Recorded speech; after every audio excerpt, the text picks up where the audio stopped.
ဒီနေ့နည်းနည်းအားလို့ပေါ့နော်ကျွန်တော်ဒီဆက်ကို lock ပေါ့နော်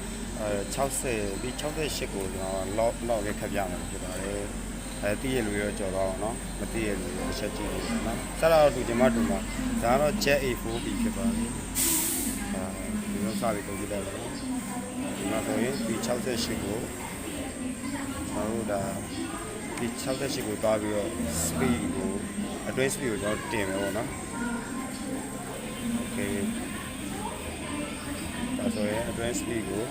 ကျွန်တော်တင်မယ်9000လေးတင်လိုက်မယ်ပေါ့နော် okay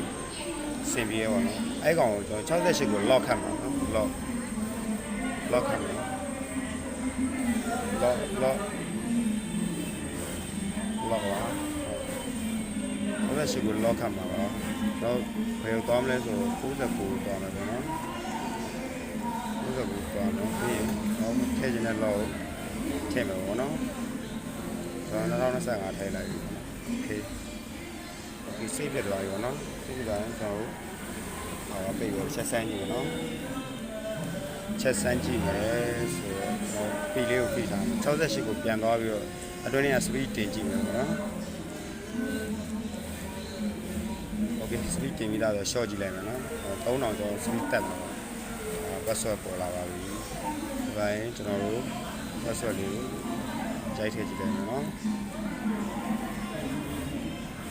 okay speed ကိုကျွန်တော် short မယ်ဒီတော့ short လို့ရပါပြီအဲဆိုရင်တော့ထိလောက်ပါပြီနော်